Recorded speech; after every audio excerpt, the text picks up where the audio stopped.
kita coba menambahkan dari GitHub. Ya, GitHub caranya juga sama, teman-teman masuk ke dalam sebuah projectnya teman-teman. Lalu di sini ada tulisan clone with HTTPS.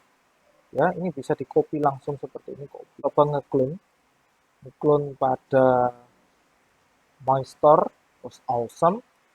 Kita coba clone dengan ini, kita coba pakai repository GitHub. Lalu kita coba jalankan, maka di GitHub itu akan connect to GitHub. Nah, signing with browser, kita bisa sign dengan browser kita. Lalu akan muncul seperti ini, Git authentication credential ini. Lalu kita akan klik. Nah, authentication manager sukses. Kita tunggu. Nah, akan berhasil. Jadi kalau dengan menggunakan Git, caranya autentikasinya dengan menggunakan web, lalu di dalamnya awesome, itu akan terdapat My Medicine Store. Nah, di dalamnya di sini kalau ada centang-centang seperti ini adalah Git-nya. Ya, jadi teman-teman ini adalah bagian dari Git-nya. Kalau kita lihat README dan kita buka secara Visual Studio Code, di sini juga akan ada datanya teman-teman, author dan nama. Oke. Nah, di sini cara untuk nge-clone. Nah, bagaimana Pak file Laravel-nya? File Laravel yang selama ini teman-teman ini buat, teman-teman bisa letakkan di dalam My Medicine Store. Atau ini teman-teman mau diganti saja, ya, semuanya diganti, di-cut, pindah ke dalam My Medicine Store. Nah, kecuali readme-nya, kecuali punyanya yang asli. Nah, nanti di sini Git akan mencoba mengcloning. Kalau klik kanan refresh, ya, ini akan mencoba untuk mengcloning. Untuk tetap ke dalam sini, lalu kalau di Visual Studio Code, teman-teman bisa lihat datanya memang ada di dalam awesome. Nah, di dalamnya di sini, ini cara tadi ya, cara untuk clone yang pertama kali adalah menggunakan Tortoise Git supaya nanti dibantu untuk kredensialnya. Nah, di sini akan menjadi warna-warna seperti ini. Ya, di sini kalau kita lihat source-nya, ya ini saya tutup aja dulu yang di atas. Nah, yang di bawah ini, My Medicine Store dengan menggunakan Git, ya. Di sini akan melihat ada tambahan dan beberapa file yang tulisannya U. U di sini tuh untracked, berarti dia belum masuk ke dalam servernya, sehingga ya ini harus di-upload ke atas. Bagaimana teman-teman cara nguploadnya? Teman-teman bisa melakukan ini more action, lalu melakukan commit. Ya.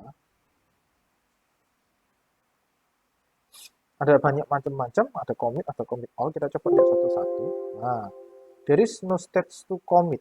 Nah, would you like to stage all your change and commit them directly? Karena memang pertama kali seperti ini bisa kita gunakan yes.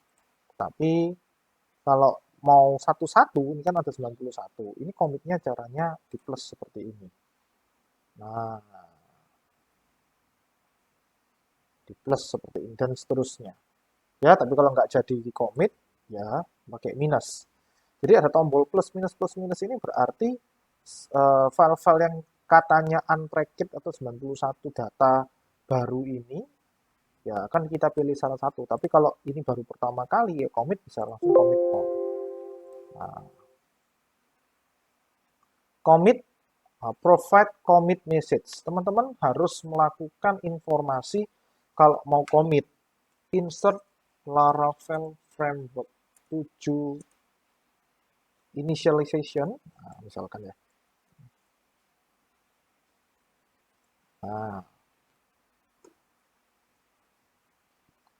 Nah, di sini akan terlihat eh, sebuah logo seperti ini. This action will be push and pull commit from to and from origin. Nah, jadi ini teman-teman, ini posisinya teman-teman sudah melakukan commit. Kalau dilihat dari sini warnanya sudah berbeda. Ya. Dan ini terlihat warna vendor dan INV ini juga berbeda. Berarti ini artinya memang tidak dimasukkan ke dalam commit. Nah, memang seperti itu. Nah, synchronize change, yes. Berarti dia akan melakukan pull ke atas. Sorry, push. Ya, ini adalah synchronize-nya. Kita lihat.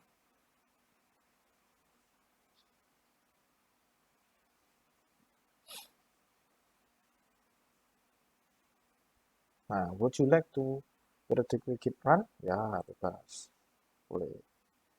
Nah, di sini membantu teman-teman untuk mengecek yang ada di dalam source-nya. Jadi ini commit, nah there is no change to commit, dan di sini kelihatan bahwa ada data. Nah, kita coba lihat di browser, ya.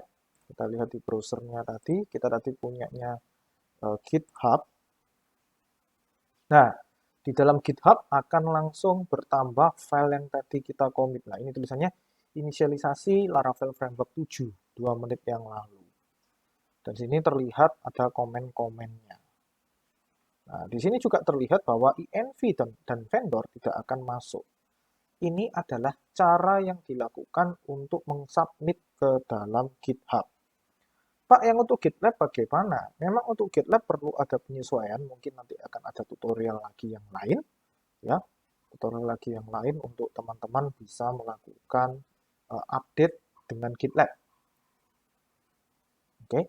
Nah, ini sementara seperti ini dulu. Jadi andai kata teman-teman memiliki sebuah project ya, misalkan ini projectnya yang ada di dalam My Store, Awesome, My Medicine Store, berarti sekarang pindah ke sini, teman-teman misalkan melakukan perubahan migrasi, ya, misalkan teman-teman ada penambahan file di sini, kita coba nambah file ya.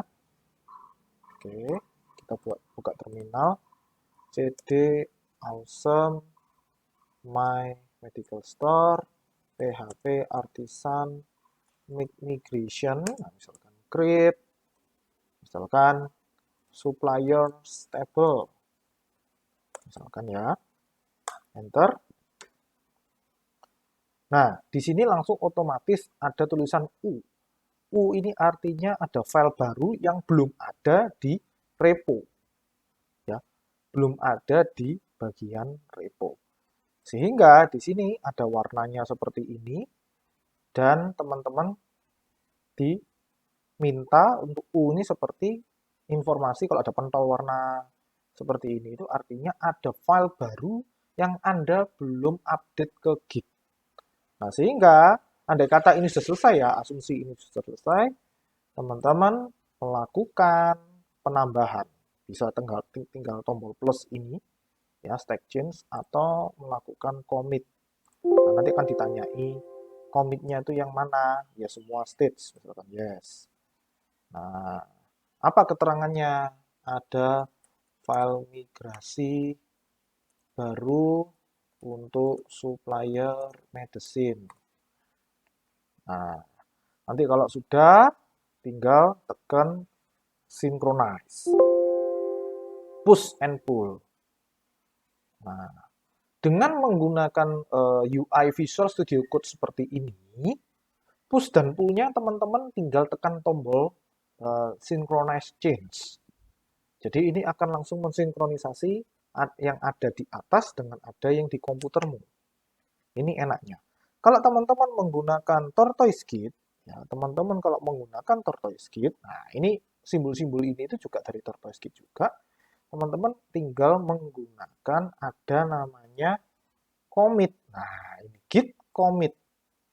Nah, teman-teman sama seperti tadi ya. Misalkan ada file penambahan baru, misalkan. Nanti di sini akan muncul. Kita coba ya. Kita coba simulasikan. PHP artisan hospital misalkan, hospital stable. Nah, otomatis nanti di sini kan ada change. Kita tidak menggunakan Visual Studio Code. Kita akan coba menggunakan uh, Tortoise Git. Kalau sudah, git commit. Nah, di sini otomatis git Git Tortoise ya, Git Tortoise akan mencari kalau di Tortoise Git namanya not versioned files. Ya, tidak ada versionnya atau tidak di tracking. Nah, ini bisa dikatakan bahwa ada penambahan migrasi tabel hospital. Misalkan. Nah, ini tinggal dicentang lalu commit. Nah, kalau sudah commit ada istilah di sini push. Ini kurang lebih sama seperti yang tadi, ada synchronize-nya. Ya, ada synchronize-nya. Jadi ada memang dua langkah. Teman-teman harus buat komitmen di situ bahwa oh ya, ini yang saya komit dengan adanya tulisan, komitmennya itu disahkan atau di-push ke server. Ya, kalau tadi tombolnya di Visual Studio Code itu synchronize, tinggal di-push. Lalu ini sementara semuanya diletakkan di origin semua dulu. Kita tidak membahas tentang branch dan lain-lain. Kita langsung push ke origin. Nah, andai kata teman-teman ingin mengambil, kalau pakai Tortoise Git ya, kalau tadi pakai Synchronous kita, andai kata ada file yang bertambah di server. Ya, contoh ya, saya coba simulasikan ya. Ya, kita coba simulasikan, kita refresh di sini. Oke, ada 5 commit. Ada 5 commit. Nah, ini di sini kelihatan ya database-nya. Database di sebelah sini. Nah, ini kelihatan 1 menit yang lalu. Nah, ada file migrasi yang baru. Nah, ini. Nah, ini kan muncul ya. Nah, ini asumsi ya. Teman kalian membuat sebuah file di sini. Nah, ini kita bisa membuat file dari web IDE dari GitHub. Saya nyoba ya, misalkan migration test.php. Nah, misalkan kita coba buat file PHP kosongan yang adanya echo halo gitu ya. Nah, kita echo cancel, kita commit file. Jadi kalau yang pakai atas ini lebih enak, tinggal commit file maka dia akan otomatis bertambah ini create migration file test. Ya. Ini akan muncul di server dan otomatis kalau pakai IDE web ini otomatis tidak perlu 2 kali, cukup 1 kali saja. Nah, di dalam Visual Studio Code, nah di sini akan mendapatkan sebuah uh, informasi. Coba ya kita lihat. Nah, di sini warnanya juga mulai berbeda. Ya kan? Warnanya juga mulai berbeda. Karena ini terlihat bahwa ini belum ada. Nah, bagaimana caranya supaya bisa sama? Bisa ketik ini. Lihat ini ada tulisan. 1 pull commit. Nah, di sini kelihatan ada 1 ke atas 0. Ke bawah 1, ke atas 0. Ini artinya ada 1 file yang berubah di server yang kamu harus download. Jadi kalau warnanya tidak warna hijau tadi, ya kita berarti ada aneh di sini. Oh, berarti ada 1 file yang harus kamu pull atau kamu harus tarik dari server supaya di komputermu itu juga keep update. Kalau kita klik pakai ini, nah oke, berarti nanti yang otomatis tes yang tadi itu akan terdownload. Hanya 1 file aja. Ini kan mintanya 1 file. Nah, kalau sudah logo seperti ini, synchronize change berarti di bagian sini. Nah, di bagian sini sudah muncul eh, sebuah file yang kita tadi buat. Oke. Kalau di bagian Git, ya kalau kita lihat bagian Git di sebelah sini, teman-teman kita gunakan namanya pull ya. Jadi kalau di Git ini nggak kelihatan, teman-teman. Nah, nggak kelihatan. Jadi kita bisa melakukan coba pakai pull, diklik pull. Atau teman-teman kalau mau melihat benar-benar bisa membaca di show log. Di sini itu akan terlihat. Oh, posisinya teman-teman sekarang di komputernya teman-teman ini di mana gitu ya. Nah, show log. Kalau memang teman-teman belum update, teman-teman bisa klik pull. Nah, ditarik seperti ini. Ini sama seperti yang tadi kita lakukan. Cuman UI-nya berlapis-lapis. Already up to date. Oke. Andai kata teman-teman mau merasa ini file gak penting, aku mau hapus, ternyata nggak pakai, di delete bisa. Nah, otomatis di sini ada tulisan D. D ini artinya kamu sudah sekarang paling update, kamu mau hapus dan kamu belum melakukan commit ke sana. Jadi ini ada yang kamu delete. Bener tak ini kamu mau delete? Iya, bener. Ya, aku tambah. Nah, jadi ini artinya kamu ngomong sama pusat, bahwa kamu akan menghapus ini. Kamu commit. Nah, migration test dihapus. Enter. Nah, terus kan kelihatan di sini ada 0 ke bawah, artinya dari server ke klien tidak ada file yang berubah. Dan dari komputermu ke server Git itu ada perubahan, yaitu menghapus. Sehingga teman-teman bisa lakukan synchronize change. Jadi ini di dalam synchronize change itu tidak hanya satu arah, nantinya teman-teman bisa saling silang. Misalkan teman kalian pada saat kalian melakukan kolaborasi, ada menambah file di tempat lain, gitu misalkan ya. Berarti jangan-jangan pada saat synchronize change itu teman-teman upload ke sana ngomong bahwa ada yang di delete satu sama ada yang teman-teman terima. Jadi tarik sama push sama pull-nya itu akan bersamaan dan seamless. Nah, kalau kita lihat, kita refresh di bagian sini, file yang tadi migration test akan hilang. Dan ini akan terlihat di story-nya. Loh, tadinya bukannya ada. Lah ini migration test dihapus. Nah ini, migration test dihapus. Kelihatan historinya. Jadi ini enaknya kita bekerja secara kelompok menggunakan Git, di mana kita tahu bagian mana saja yang bisa paling update dan bagian mana saja yang tidak update. Dan siapa saja yang mengupdate. Nah, dengan menggunakan Visual Studio Code dengan tampilan yang mudah seperti ini, harapannya teman-teman bisa berkolaborasi dengan cara yang lebih cepat dan lebih efektif.